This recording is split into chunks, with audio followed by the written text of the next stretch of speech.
Welcome to my channel. Do you still think in your native language and then try to speak in English? What if I told you that this one habit is the biggest reason your English sounds slow and unnatural? I used to do the same. I would think in my language, then try to find the English words, and then speak.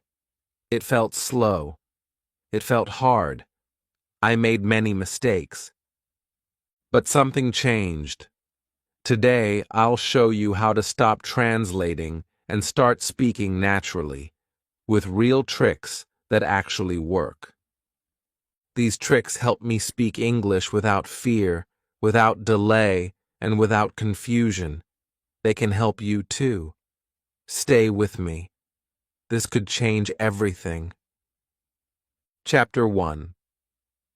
My problem with translating every word. When I started learning English, I had one big habit. I translated everything in my head, word by word, sentence by sentence. I would hear a question in English, but my brain did not answer in English. First, I thought in my native language. Then I tried to find the English words. Then I tried to speak. But by the time I opened my mouth, it was already too late. The moment was gone. People were waiting for me to speak, and I felt stuck. I was silent, or I said something wrong. Sometimes I just smiled and nodded, even when I didn't understand. This happened all the time, at school, in shops, at home, even on the internet. I saw English, and I panicked. I wanted to reply. I wanted to talk. But I could not speak naturally. My English was slow. My English was broken. My English was not me. And I knew why. It was because I was trying to translate everything in my head. I remember one moment clearly. I was at a family dinner. My cousin had returned from abroad. He spoke perfect English. He asked me a simple question. "What do you like to do in your free time?" I knew the answer in my language. I wanted to say, I like reading books and watching movies. But I couldn't say it. I tried to translate every word. I like book. I see film. My voice shook. My sentence was wrong. Everyone laughed, not to hurt me, but I felt small. I felt like a failure. That night I cried. I looked at myself in the mirror. I said, "Why can't I speak? I know the words. I know the grammar. I study every day. But when it's time to talk, I freeze." I realized something. The problem was not my memory. The problem was not my brain. The problem was translation. I thought translation was helping me, but it was actually blocking me. It made me slow. It made me unsure. It made me scared. I understood that my brain was doing too much. First, it translated. Then, it tried to fix the grammar. Then, it worried about the sentence. No wonder I couldn't speak well. I was not thinking in English. I was translating in my head, and that was the mistake.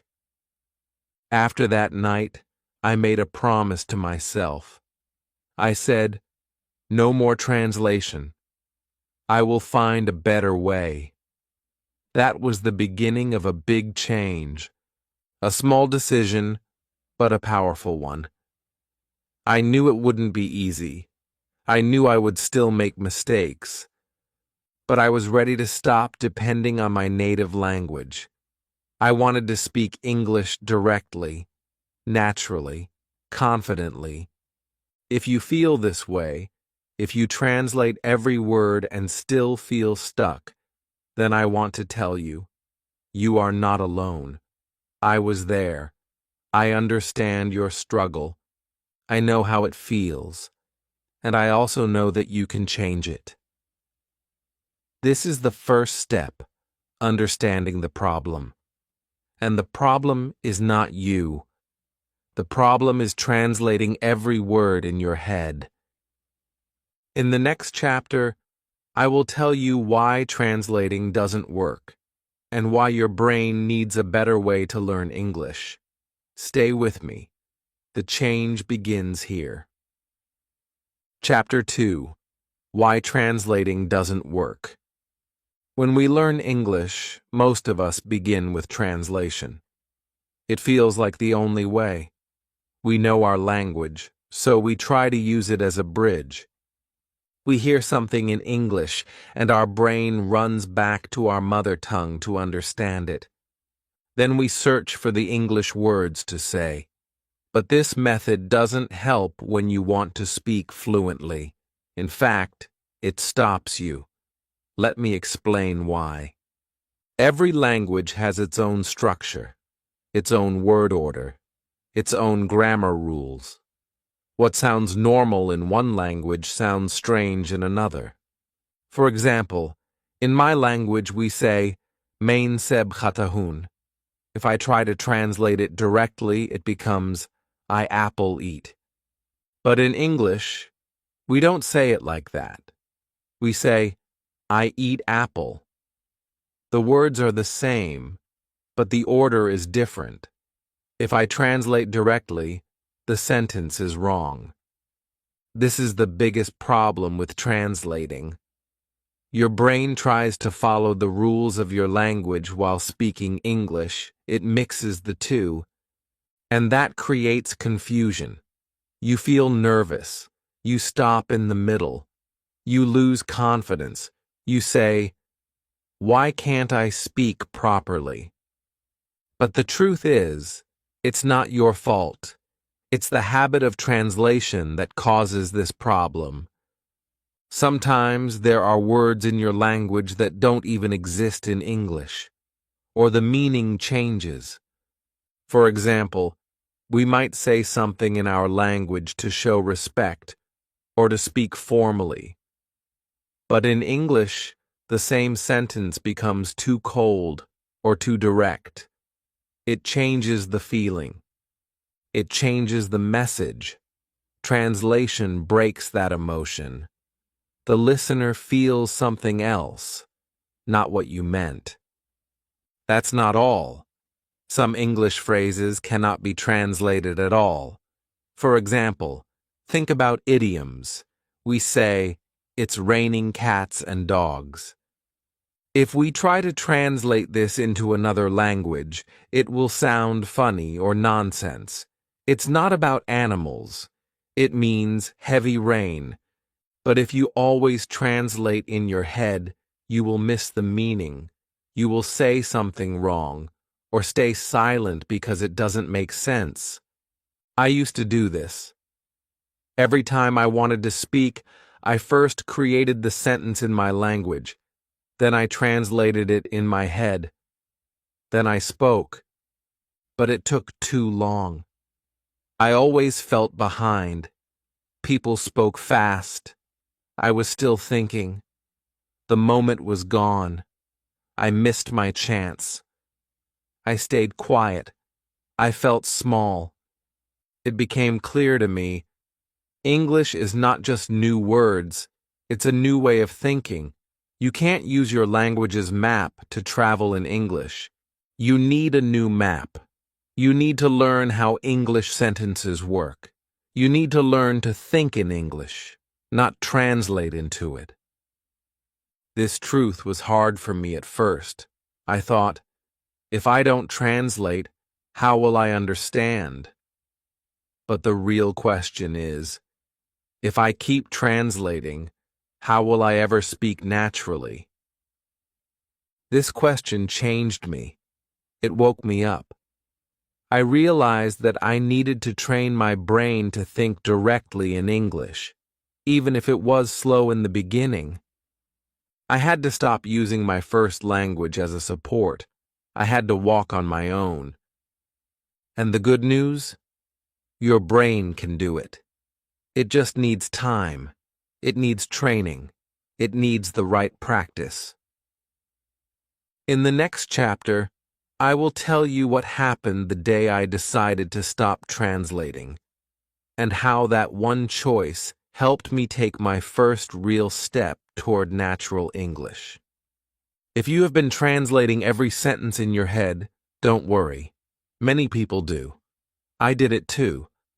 But now you know the reason why it doesn't work. You are ready to try something better.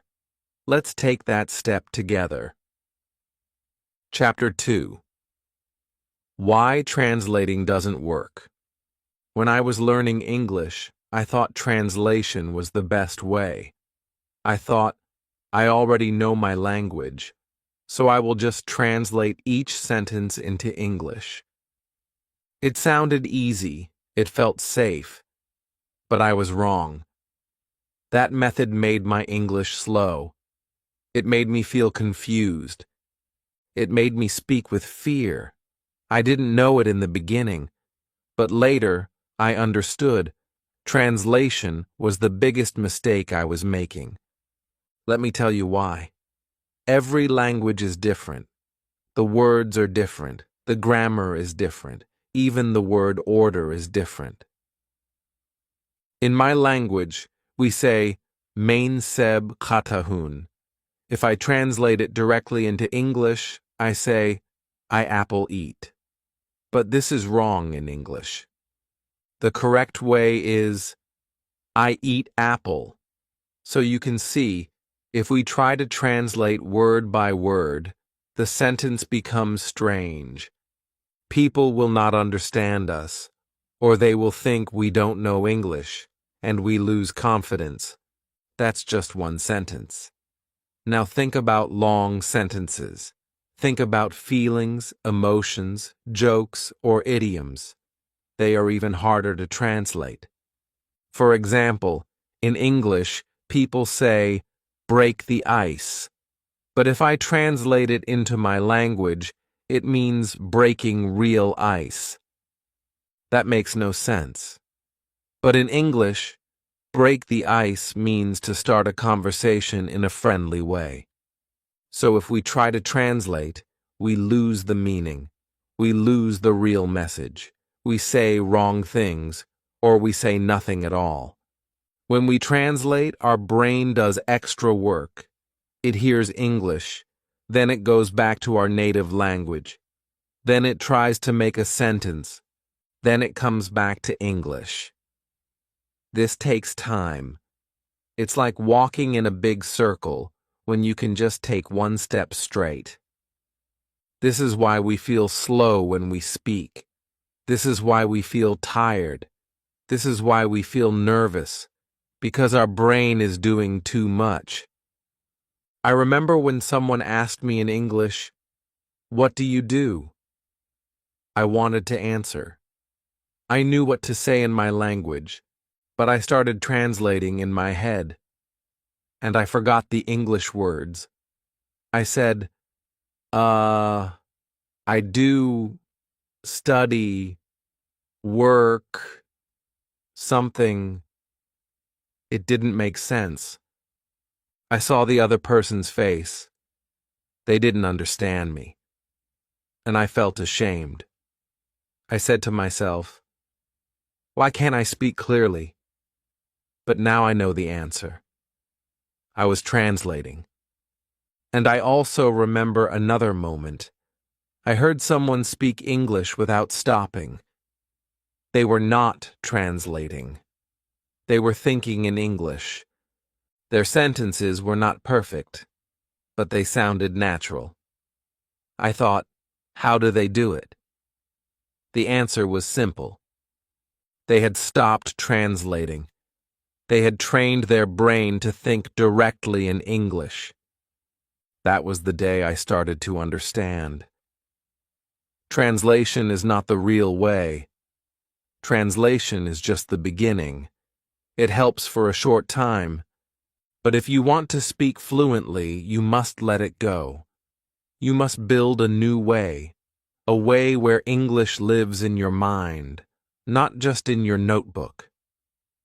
So, if you are always translating before you speak, it's okay. Many learners do it. I did it too. But now you know the truth. It doesn't work in the long run. It makes you slow. It makes you nervous. It takes your confidence away. That's why you must take the next step. And don't worry, I will help you. In the next chapter, I will tell you what happened on the day I stopped translating. That day changed everything for me. That day was the beginning of my real English-speaking journey. Let's go there together. Chapter 3. The day I stopped translating. I still remember the day. It was quiet outside. The sky was gray. I was sitting at my study table looking at my English book. I had a pen in my hand and a notebook full of words I had translated. I had written meanings in my language for every English word I learned. Page after page, word after word. I thought I was doing the right thing, but I still couldn't speak. I still couldn't think in English, and I felt tired of translating, tired of forgetting, tired of feeling small when someone spoke English fast. That day, something inside me broke, not in a bad way, in a way that wakes you up. I asked myself, how long will I do this? How long will I be afraid to speak? How long will I need translation to survive in English? My heart felt heavy. My eyes were wet. I had tried so hard. I had studied so much. But still, I couldn't express my own thoughts. Suddenly, I closed the book. I looked at the words and I said, "No more." I knew something had to change. I couldn't keep doing the same thing and expect something new to happen. So I made a decision, a real one. I said, from today, I will stop translating in my head.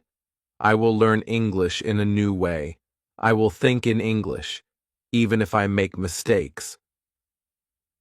It was scary. I won't lie. It felt like leaving something safe. Translation was like a crutch. It helped me walk when I couldn't stand on my own. And now I was throwing it away. I was afraid. What if I couldn't speak at all? What if I forgot everything? But deep down, something stronger was growing. Hope. A little voice said, "Try. Just try. You have nothing to lose." So I did. That day, I chose to speak to myself only in English. Simple words, small sentences. I said, "I am hungry. I will eat now. This is a spoon. This is a chair." I didn't think in my language. I didn't translate. I only used what I already knew in English. And something amazing happened. I felt free. I felt light. I felt like my mind had space to breathe. It wasn't perfect. I still forgot words. I still got stuck.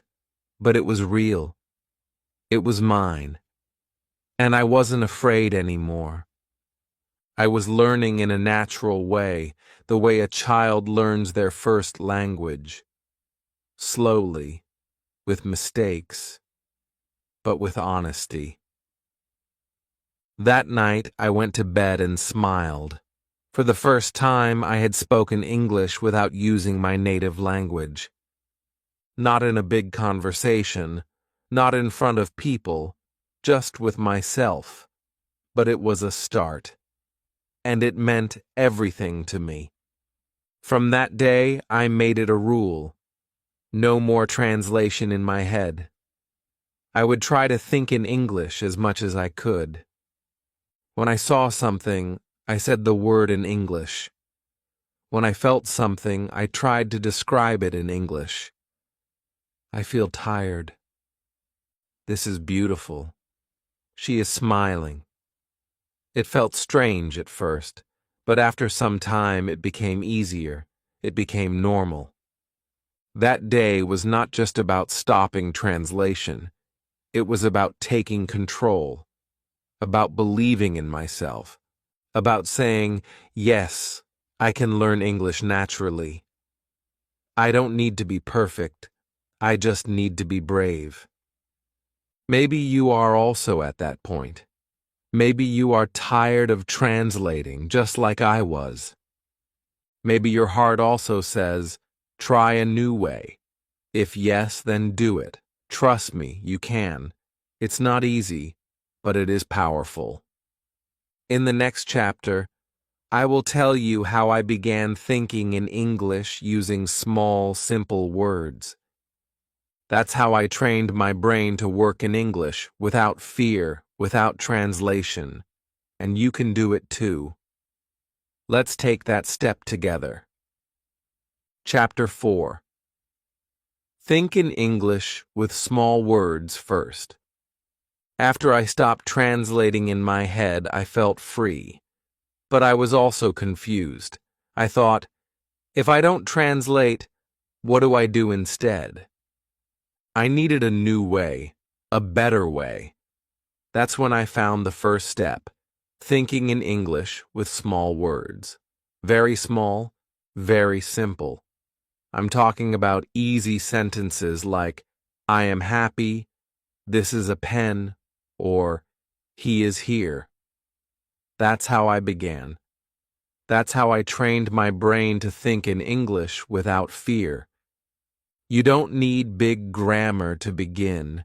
You don't need long, complex ideas. You just need small, safe sentences that feel like home. When I woke up in the morning, I would say to myself, I am awake. I would look outside and say, it is sunny.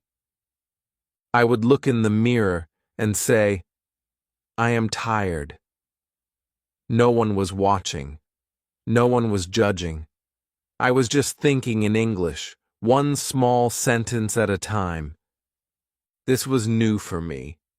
Before, I always tried to say big things. I wanted to sound smart. I wanted to speak like native speakers. But that only made me more afraid. I would start a sentence and stop halfway. My brain got stuck. My words disappeared. That's why I say this now. Don't begin with long sentences. That's the wrong way. It looks powerful, but it makes your journey slow. It takes away your confidence. It brings back the habit of translation. And we don't want that. So here's what to do. Start simple. Use what you know. Say small things in English to yourself every day. This is my phone. The tea is hot. I am busy. She is kind. These are not just sentences. These are thoughts. And every thought is a little seed. When you plant many seeds, they grow. That's how fluency begins. Here's one trick I used, and it helped me a lot. I looked around me and named things in English. If I saw a chair, I said, chair. If I saw a clock, I said, clock. If I saw my shoes, I said, these are shoes. It was simple, but it worked. My brain started using English without asking for translation. It became a game for me. Every time I saw something, I said the word in English. You can try this too. Look around right now. What do you see? A wall? A window? A light? Just say the name in English. Then try to make a tiny sentence. This is a wall. The window is open. The light is on. That's it. Don't try to say something deep or clever. Not yet. Just practice short, clear thoughts. You can also use your feelings. When you feel something, try to say it in English. I am cold. I feel sleepy. I am hungry. These feelings are part of daily life. And when you use English to express them, your brain starts to think naturally in English. You stop running to your native language. You stop translating. Sometimes I would even speak to myself while walking, softly, just to practice. I am going to the market. I see a dog. There are many people here. It felt strange in the beginning, but after a few days, it felt normal. And after a few weeks, I could think in English without effort. It became my habit. Thinking in English is not about grammar tests or big words. It's about building small moments every day. These moments become your new language path. You don't even realize how strong you are becoming. But slowly, your brain starts to live in English. And here's something important. Don't wait for the perfect time. There is no perfect time. The best time is now. Right now, this moment. You can start with one word, one sentence, one thought. That's all it takes. In the next chapter, I'll tell you how I started speaking before I felt ready. Because the truth is, you'll never feel 100% ready. And that's okay. Fluency comes when you step forward even when you feel nervous. Let me share how I did it, and how you can too. Chapter 5. Speak before you're ready. I want to tell you something important today, something that changed my life. You don't need to be ready to start speaking English. You don't need to wait. You don't need to be perfect. If you wait until you're ready, you may wait forever. I know this because I waited too long. I kept thinking, I need more words first. I need better grammar. I will speak when I'm perfect. But that day never came. I was learning, but I wasn't speaking. And that was the biggest problem. Then one day, I said something in English. It was short. It was broken. It had mistakes. But it was real. I said, I go shop now. A small sentence. Wrong grammar. But I said it. And do you know what happened? The person understood me. They smiled. They answered. They didn't laugh. They didn't judge. That moment gave me courage. That was the day I stopped waiting to be perfect. In the beginning, I made many mistakes. Sometimes I said, he go to school instead of he goes to school. Sometimes I forgot the right word. Sometimes I felt embarrassed. But slowly, I understood something. Mistakes are not the enemy. Silence is. If you stay silent, you don't grow. But if you speak, even with mistakes, you learn. You become better every time. I remember one day in class, the teacher asked me to explain something in English. My heart was racing. I wanted to hide. But I stood up. I said, This, is the book we read yesterday. I was shaking. My voice was low. I felt everyone was watching. But do you know what happened next? The teacher said, Good try. She helped me fix the sentence.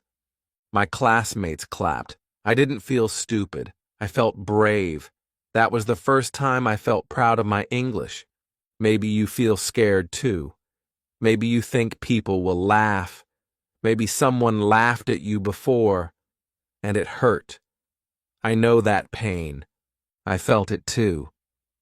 But let me tell you, the real people, the kind people, they never laugh. They listen. They help. And even if someone does laugh, it says more about them than about you. You are learning. You are trying. And that is something to be proud of. Start with easy sentences. Say them out loud, even when you are alone. This is my phone. I am tired. I want coffee. Speak these words. Don't just think them. Let your mouth practice. Let your voice learn the rhythm of English. Speak in the mirror. Speak to your friend. Speak to your pet. It doesn't matter who hears you. What matters is that you speak. Here are some beginner sentences you can start with. My name is Ali. I am from United States. This is my bag. I like tea. The weather is hot today. She is my friend. I study English every day. These sentences are simple, but they are powerful. They are your first steps. Say them again and again. Make them a part of you. And soon, you will not just say them, you will feel them. You will believe in them. That is how speaking becomes natural. I want to remind you again, don't wait. Speak now. Even if it's just one word, even if it's not perfect, even if your voice shakes, speak. Every time you speak, you take one more step, one more victory, one more reason to believe in yourself. In the next chapter, I will share a special trick that helped me stop translating words. A trick that changed how I think and speak. I call it using images, not words. This method made English come alive in my mind. I will show you how to do it too. Let's keep going. You are doing great. Chapter 6. Use images, not words. There is one trick that changed the way I learned English.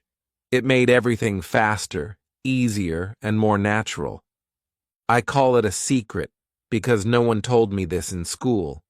But once I found it, I felt like I had discovered something powerful. The trick is simple. Stop using your language and start using images. Let me explain. When you learn the word apple, what do you see in your mind? Do you see the word written in your language? Do you think Seb or manzana or any other word in your language? That's what I used to do. Every English word had a partner in my language. I said apple, but in my head, I saw the word from my language. My brain was not learning English. It was learning translation. But one day, I changed that. I looked at a real apple. I picked it up. I said, apple. I didn't think of the word in my language. I didn't try to translate. I just looked at the fruit and said the word in English. I said it again. Apple. Slowly, something amazing happened. My brain started to connect the English word directly to the image, not the translation. That was the moment I started thinking in English. Here's the secret. Your brain is very smart. It learns best with images. When you were a baby, you didn't learn your first language with a dictionary. You saw things, heard the words, and connected them. The same trick works with English. You don't need your native language to understand. You need pictures in your mind. Try this now. Look around your room. Pick one object. Maybe it's a chair. Don't say the word in your language. Just look at it and say, chair. Look again. Chair. Say it softly. Say it loudly. Say it with a smile. Your brain will remember it. Not as a translation, but as a real thing with an English name. I use this trick every day. I used it with body parts. I looked at my hand and said, hand. I touched my nose and said, nose. I pointed to my eyes and said, eyes. I didn't use my native language. I didn't need to. The image was enough. The English word was enough. I also used this trick with actions. When I was walking, I said, I am walking. When I was eating, I said, I am eating. I saw the action, and I used English to name it. I didn't say the word in my head first and then translate. I just lived it in English. You can use this method for feelings too. When I felt sad, I said, I am sad. I didn't go back to my language. I looked at my face in the mirror. I saw the emotion. I said, the English word. This is how the brain starts to think in English. Slowly, naturally, through pictures and moments. Now let me give you a few beginner exercises. These will help you train your brain. Object practice. Take 5 things around you. Say their English names 3 times. Look at them, touch them, feel them, no translation. Action words. While doing anything, eating, drinking, writing, say the action in English. I am drinking water. I am opening the door. Say what you're doing, not what you're thinking in your language. Feeling. Check. Every few hours, ask yourself, how do I feel? Use English to answer. I am tired. I am excited. I feel okay. Do these daily. You will see the magic. Your brain will stop asking for translations. It will go straight to English. That's when you'll know you are starting to live in English. When I started doing this, I felt something strange at first. It was like letting go of an old friend, my first language. But then I realized something. I wasn't losing anything. I was gaining something new. I was building a new world inside me. A world where I didn't need to translate anymore.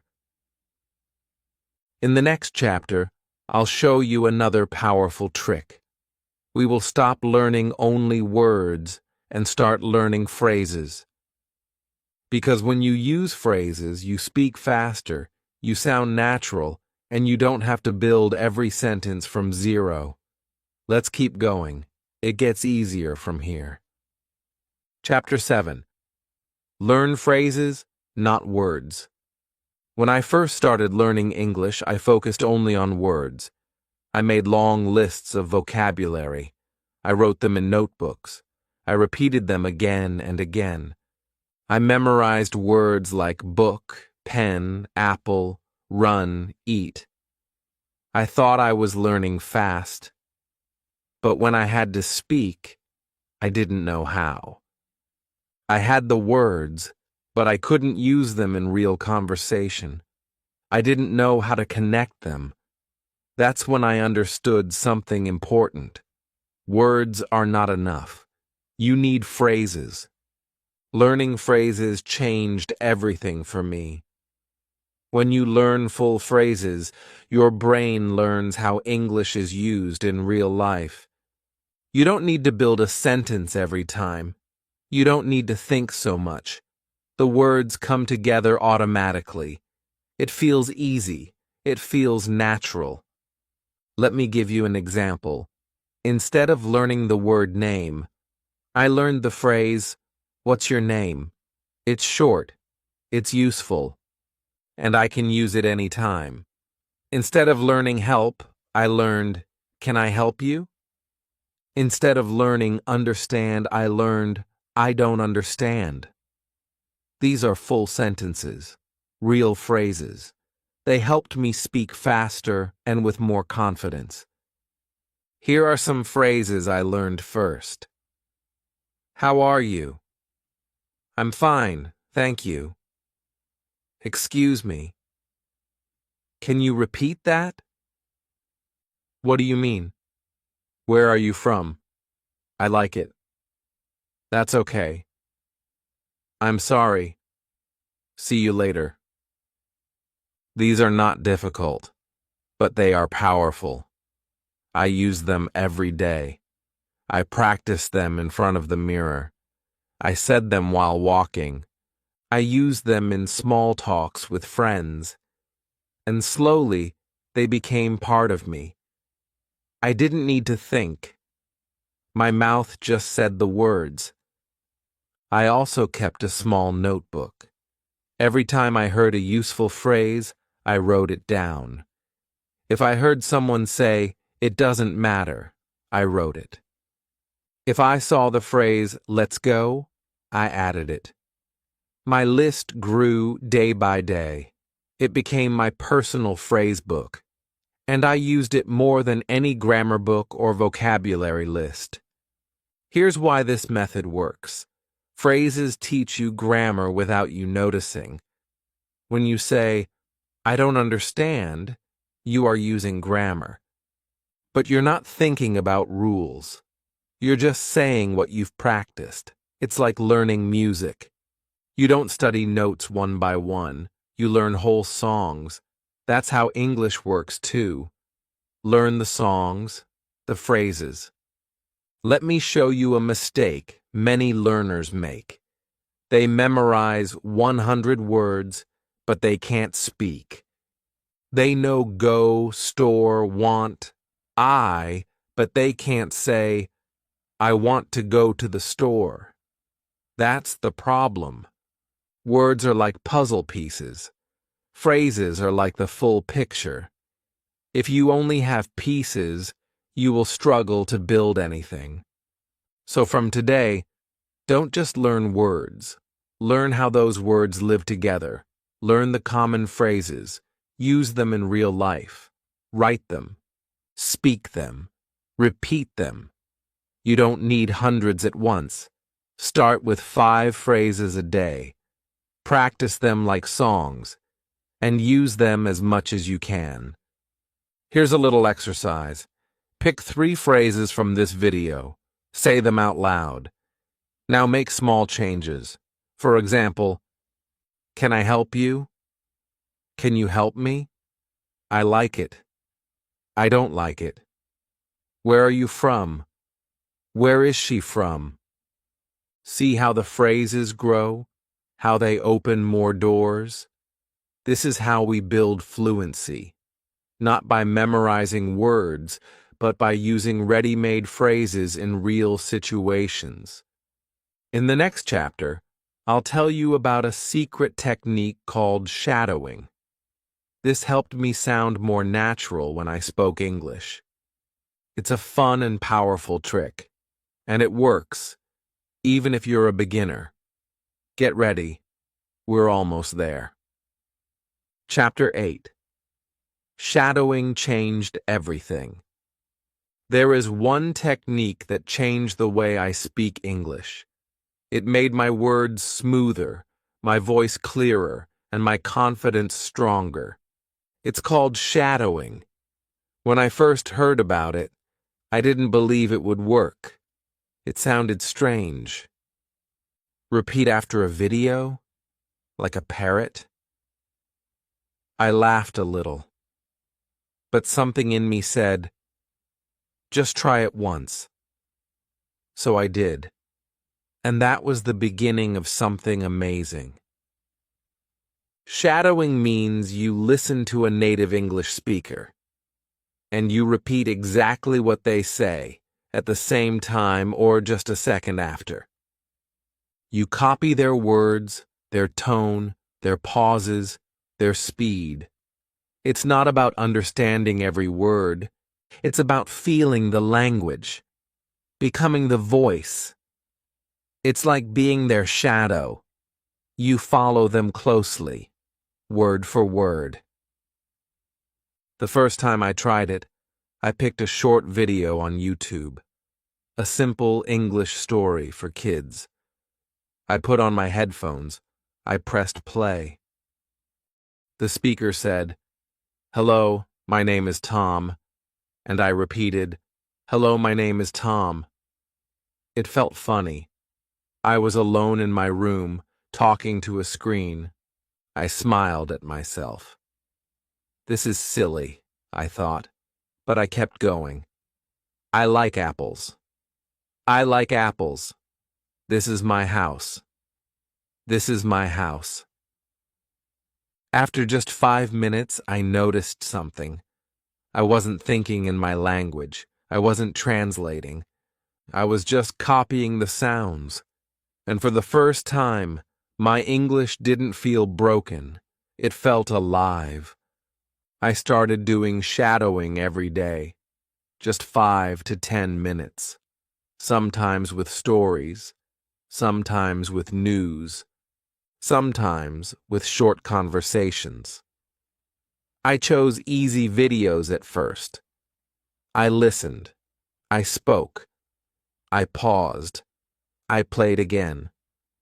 I copied everything, even the and the yeah. I tried to become the speaker, and slowly, something changed. My pronunciation got better. I didn't sound like a robot anymore. I started using natural rhythm. My voice flowed. I didn't pause so much. I didn't feel stuck. I didn't feel scared. Before shadowing, I would speak and stop, speak and think, speak and worry. After shadowing, my sentences came out more smoothly. I had more control. I had more music in my voice. That's the power of shadowing. It trains your mouth, your ears, and your brain all at the same time. Let me show you how you can try it too. Choose a short English video, maybe 1 to 2 minutes long. Pick something easy to understand. You can find many on YouTube. Put on your headphones and listen to the first sentence. Pause and repeat. Say the sentence exactly like the speaker. Try to match their tone, speed, and feeling. Play it again and speak at the same time. Try to shadow without pausing. Repeat the same video for 2 to 3 days. The goal is to sound just like them. Don't worry if you don't get it right the first time. I didn't either. At first, I spoke too slowly. My timing was off. My words didn't match. But I didn't stop. Every day, I got better. And you will too. Shadowing is not just for pronunciation. It helps you speak faster. It helps you understand spoken English better. It teaches you real phrases, real intonation, real English, not the textbook kind. And the best part? You don't need anyone else. You can do it alone. Just you and your voice. That's what makes this practice so powerful. It builds your fluency in silence. And one day, when you finally speak in public, people will say, "Wow, you sound natural." I still do shadowing, even today, just a few minutes every day. It's my way of staying connected to English. It's like exercise for my speaking muscles, and every time I do it, I feel more confident. Now that you know this trick, You can try it today. Pick a video, hit play, be the voice. Don't just learn English, feel it, live it, speak it. And in the final chapter, I will show you how to make English part of your life, not just a subject you study. This is the last and most important step. Stay with me. We are almost there. Chapter 9. Make English a part of your life. This is the final chapter, and it is the most important one, because now you know all the tricks. You know why translating doesn't work. You know how to think in English with small words. You know how to speak before you're ready. You've learned to use images, phrases, and shadowing. But here's the truth. Tricks only work if you use them every day. English is not just something you study. It has to become a part of your life. That's what I did. I stopped thinking of English as a school subject. I stopped waiting for the right time to study. I started living with English. I made it my habit, my routine, my second skin. It became part of everything I do, not just in books, but in my thoughts, my voice, my world. Every morning, I started my day with English. Before checking my phone, I said, "Good morning. I feel fresh today." Just one sentence. Then I would look outside and describe what I saw. The sky is blue. The sun is bright. These were small moments, but powerful. They helped my brain stay in English mode. I listened to English songs while brushing my teeth. I didn't understand every word, but I sang along anyway. I learned lines by heart. Let it go, or I'm on top of the world. Music made English fun. It trained my ears without pressure. It gave me rhythm and joy. I watched short videos in English during lunch. Not long, just 5 minutes. A story, a cartoon, a scene from a movie. I tried to repeat what I heard. I paused. I shadowed. I smiled when I understood something new. I was not just watching. I was learning without knowing. When I walked to class or went outside, I named things in English. Tree, car, window, cloud. Then I started adding feelings. The air is cold. That bird is loud. I am tired. I was talking to myself in my mind, all in English. It felt strange at first, but then it became normal. English became my thinking language. I also made small talk with people. Just a few lines. Hi, how are you? Nice to meet you. I like your bag. I didn't wait for perfect English. I just tried. And every time I tried, I got better. I read English storybooks for children. They were simple and beautiful. I underlined new words. I guessed the meaning from the pictures. Reading made me smarter. It made me feel calm. I wrote one sentence in my journal every night. Today I learned something new. Or, I made a mistake, but I am proud I tried. This was not homework. This was my life. Soon something changed inside me. I stopped saying, I am learning English. I started saying, I live in English. And that made all the difference.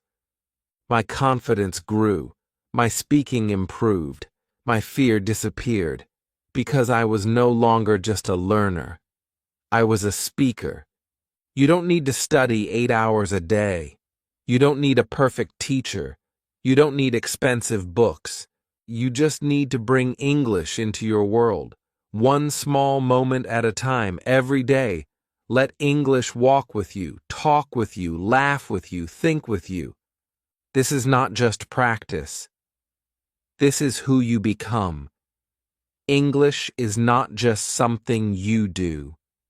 It becomes a part of you, a part of your story, a part of your voice. So if you feel lost or tired, remember this. You are not alone. I was like you. I struggled. I doubted myself, but I kept going, and now I speak freely. You can too. You have everything you need. You just need to start and never stop. In the next moment, say one sentence in English, any sentence. Speak it out loud. That's your first step. Then take another and another. And one day you'll look back and say, yes, I did it. You are not learning English anymore. You are living it.